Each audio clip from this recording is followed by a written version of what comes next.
From NBC News in Washington, this is Meet the Press with David Gregory. This Sunday, she's logged 100,000 miles traveling around the globe as Secretary of State, pushing President Obama's foreign policy goals as his top diplomat. This week in Asia, she confronted U.S. adversaries, trading barbs with the North Koreans. There is no place to go for North Korea. They have no friends left. And warning Iran against its nuclear ambitions. If the United States extends a defense umbrella over the region, they won't be able to intimidate and dominate as they apparently believe they can once they have a nuclear weapon. From the wars abroad in Afghanistan and Iraq to the battle at home over health care, what influence is she having on her former political rival, now the President of the United States? Our exclusive guest for the full hour, the former First Lady of the United States, Democratic Senator from the state of New York, and candidate for the Democratic presidential nomination in 2008, Secretary of State Hillary Clinton.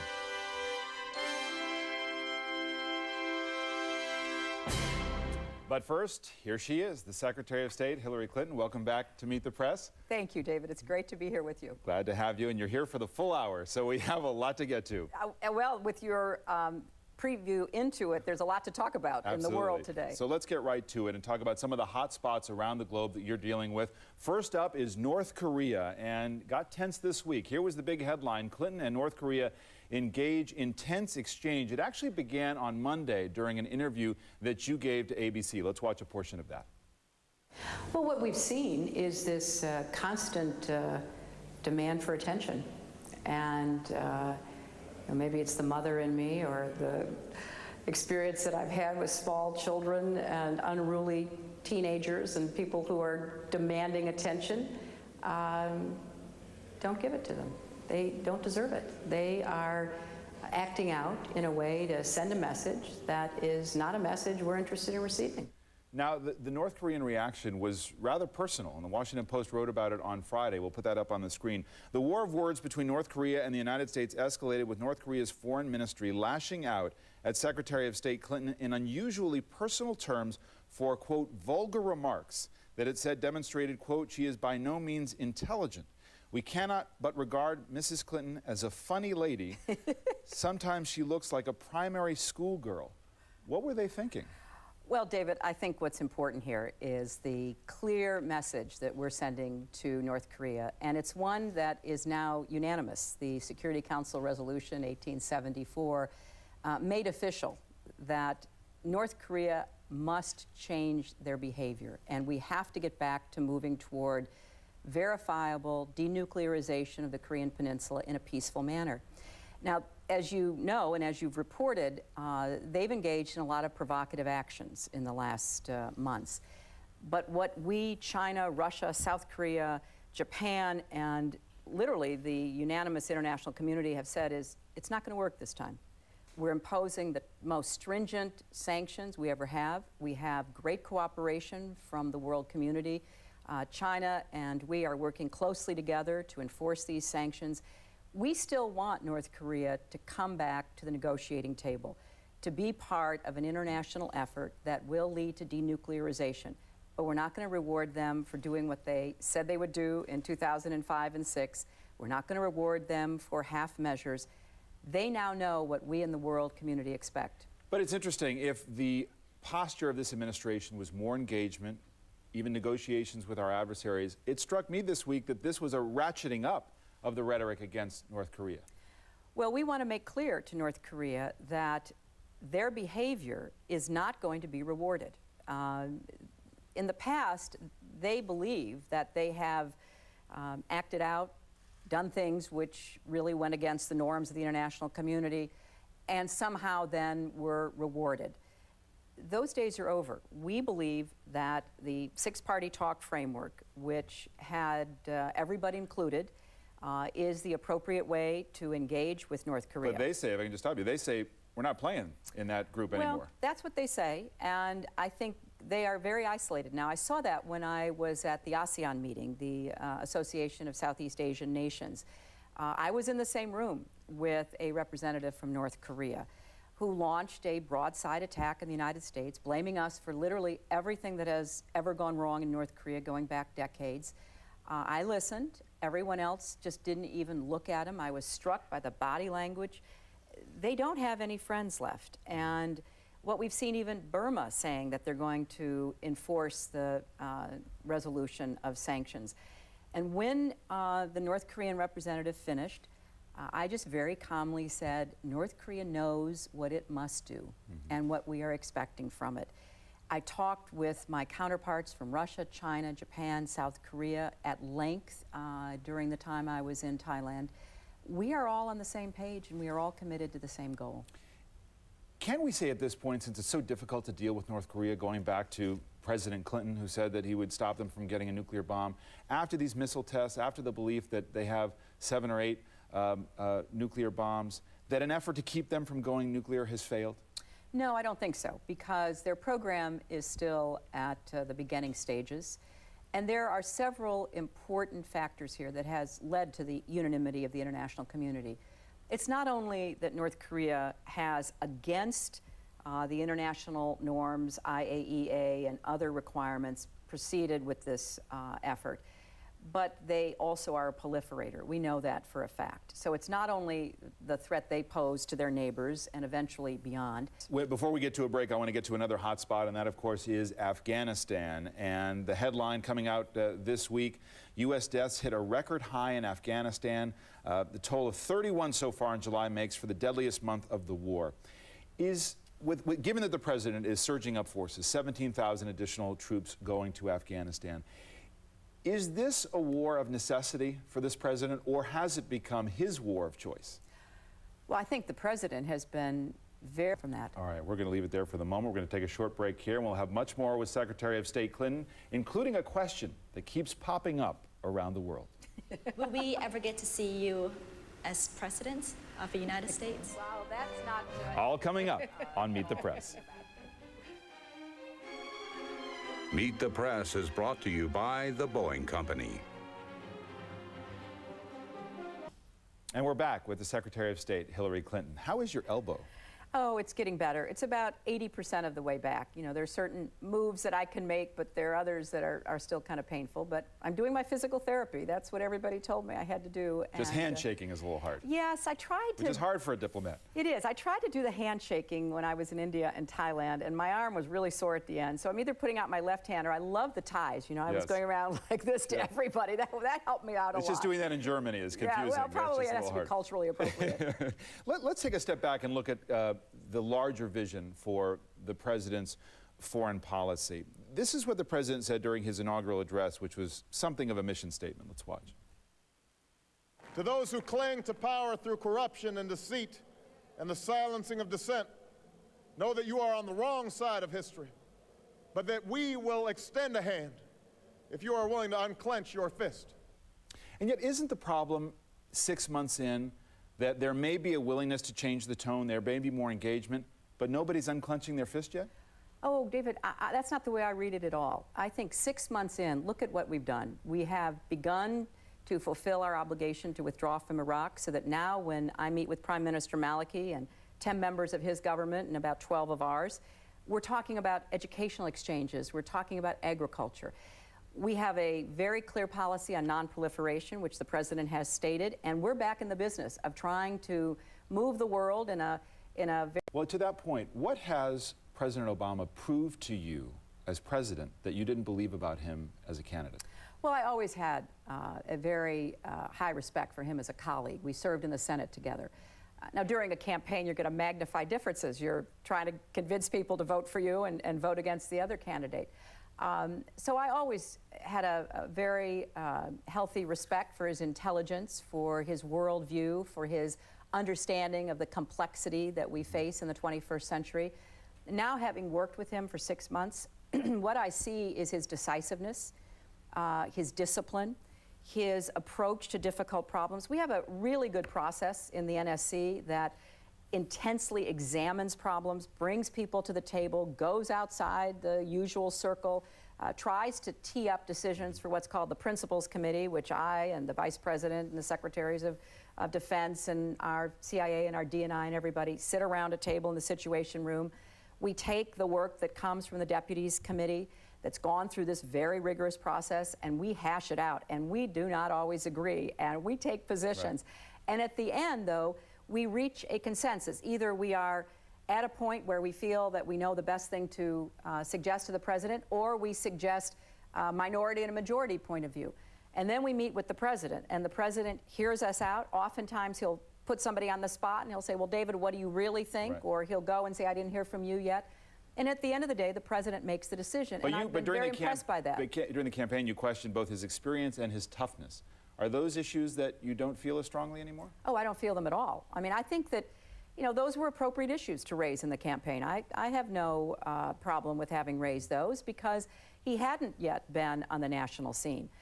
But look, I'm here to say, as somebody who spent an enormous amount of time and effort running against him, I think his performance in office has been incredible. You are Secretary of State. You are not, I should say, your portfolio does not include domestic matters, domestic political debates.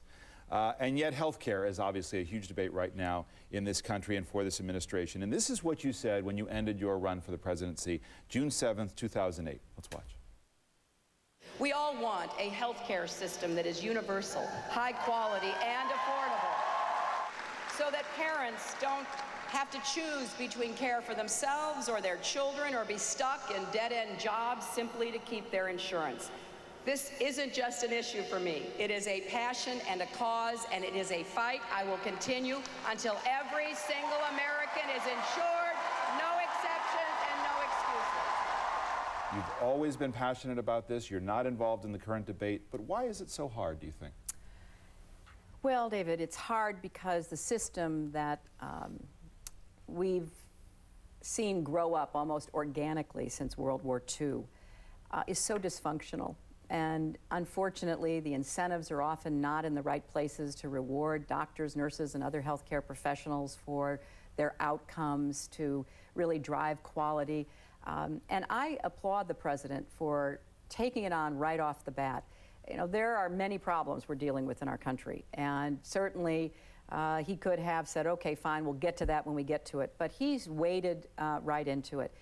And I am somewhat encouraged by what I see happening in the Congress. You know, I've been there. I know how hard this is. Is it different than '93? Oh, it is. It's different in several ways. It's different because I think everybody's now convinced there's a problem. Back in '93, we had to keep making the case over and over again.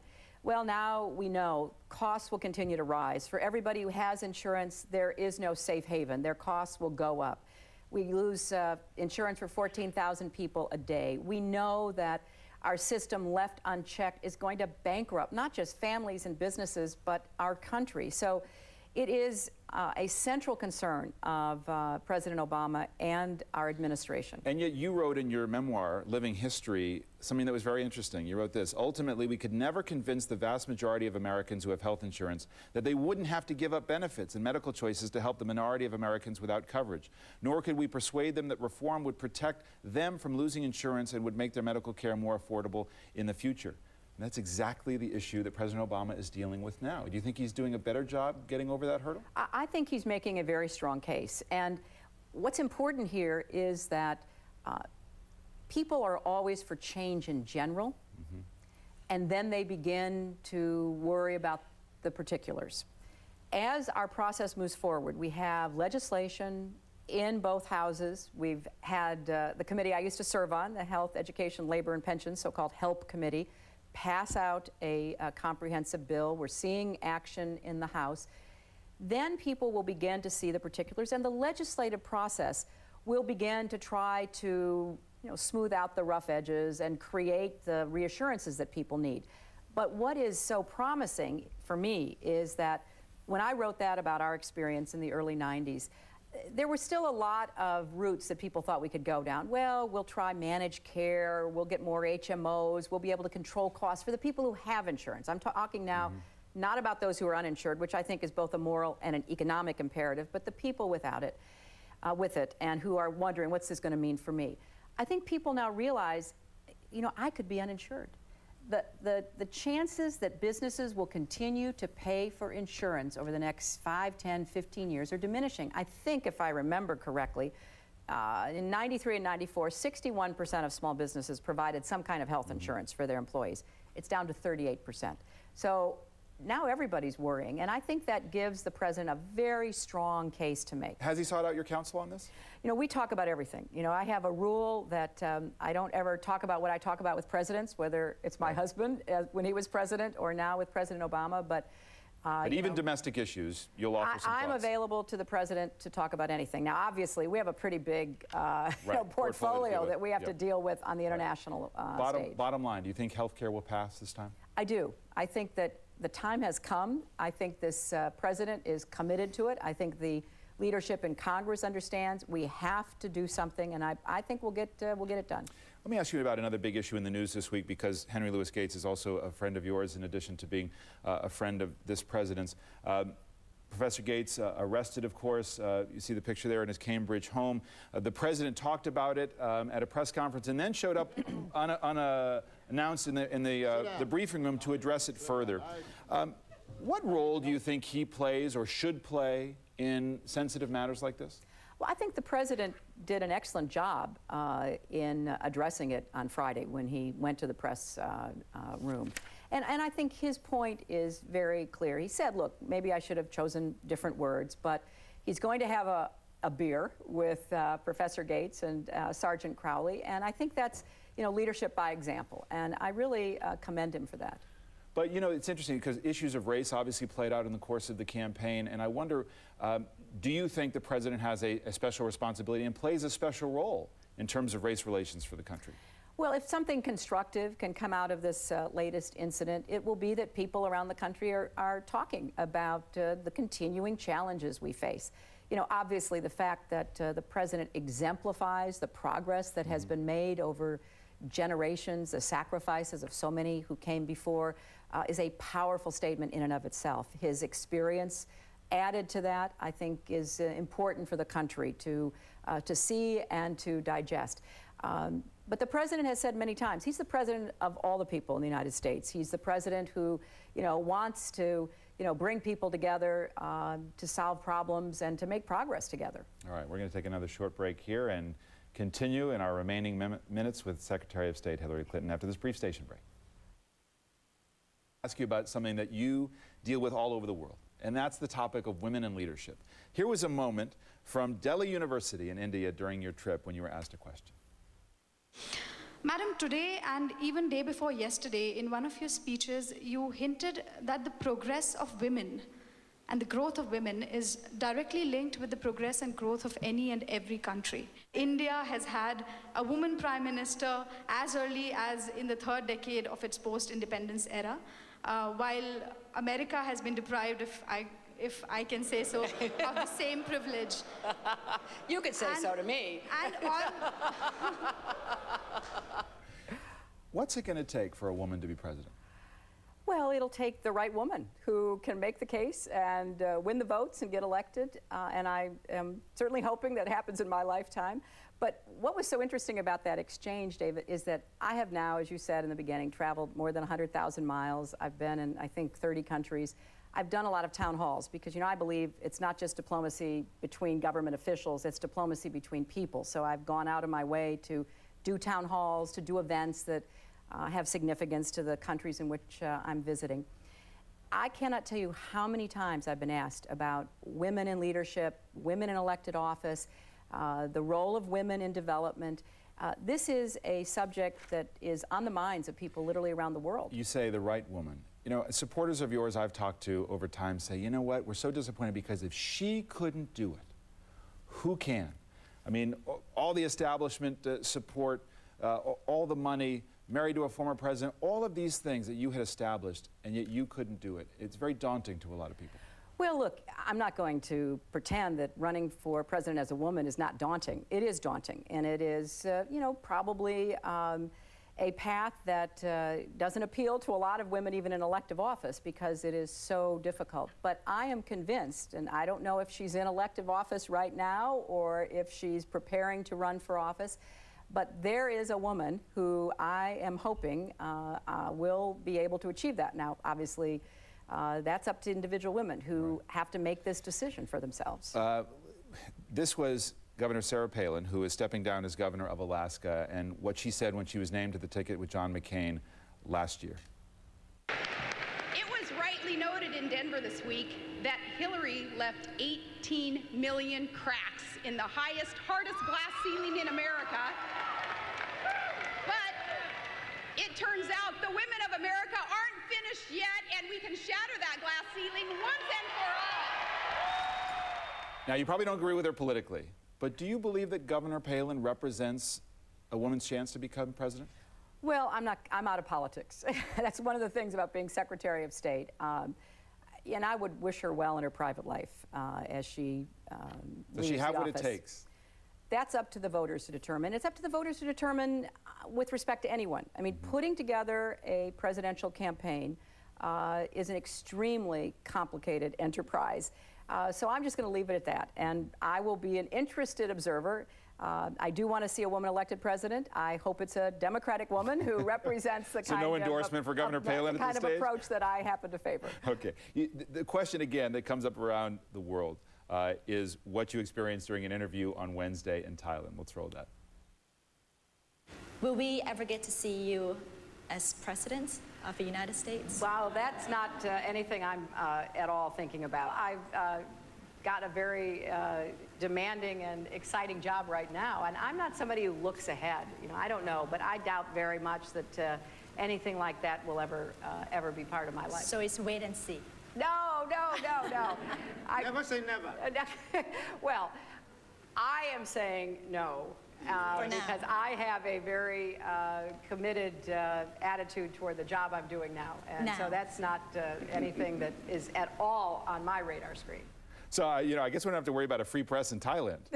Right? They kept coming at you. It was a great show. It's one of the things that I've been doing around the world, these interview shows. But the answer is no. Right. I don't know how many more. But you didn't say never. Well, you know, I say no, never, you know, not at all. I don't know what else to say. Are you saying you wouldn't entertain another run?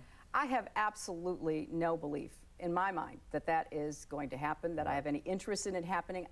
You know, as I said, I am so focused on what I'm doing. And, you know, I think that the interest in sort of the political dynamics is, you know, obviously fascinating, not just here, but around the world. But, you know, the more common question that I'm asked, which I don't think gets enough attention because it's so important in these emerging democracies, is how could I have run against President Obama all those months and as hard as I did, and now work with him and work for him? Right.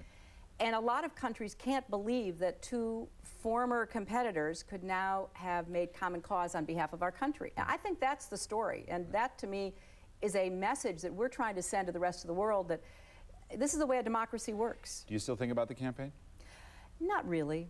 I sometimes, you know, see people who work so hard for me and who are very committed to electing a woman president someday, and obviously, you know, that provokes emotions in me. But no, I've moved on. I think it's important to move on. I'm not somebody. I tell countries all the time, don't get mired in the past. So I'm going to set an example and not do it either. Any regrets? No, none at all. I gave it all I had. Before you go, I want you to react to the ambition of a young woman. This is a young Hillary Rodham writing in 6th grade about ambition. When I grow up, I want to have had the best education I could have possibly obtained. If I obtain this, I will probably be able to get a very good job.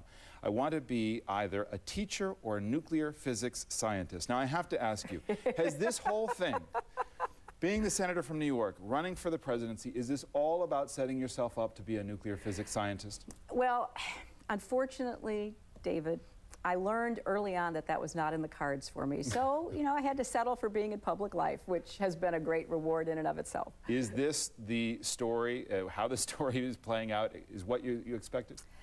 I have to say, you know, I was looking at that, I think I wrote that in 6th grade. I think it's just a lesson to everybody. You don't know where life may lead you and what your opportunities could be.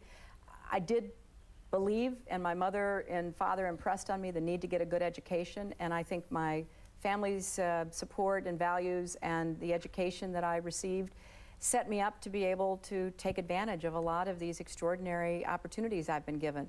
I mean, I'm sitting here as a very lucky person, someone who's had a chance to serve the country that I've loved my entire life, that I believe is an exemplar of what is best in human affairs, that I care deeply about our future. So how lucky can you be? I got to serve in the White House when my husband was president, working on issues I care about. I got to represent the greatest state in the country for 8 years, and now I get to work with a new president who is so determined to make a better future. I have no complaints at all. We're going to leave it there. Secretary Clinton, thank you. Good luck in your important work. Thank you, David. We are going to continue our discussion, because an hour was not enough time, with Secretary Clinton online and ask her a few questions that our viewers have submitted via email and Twitter. It's in our Meet the Press Take 2 Web Extra up this afternoon on our website. Plus, look for updates from me throughout the week. It's all at mtp.msnbc.com. And we'll be right back. Watch CNBC Monday evening at 9 for a special program, Meeting of the Minds, the Future of Health Care, hosted by Maria Bartiromo. Some of the biggest names in the industry and government discuss America's health care crisis. That's CNBC's Meeting of the Minds, premiering Monday at 9 p.m. Eastern on CNBC. That's all for today. We'll be back next week. If it's Sunday, it's Meet the Press. You know, Valentine's Day is always special here at the Cheney household. We love all the cards we get from all of our friends and family, and we always put aside time to share them with each other. So tonight we thought, during this somewhat acrimonious political season, why not share our Valentines with everyone? Spread the joy, as it were. For instance, here's one from a former member of my staff and a close friend, Scooter Libby. Roses are red, violets are blue. If I go to jail, you're gonna go too.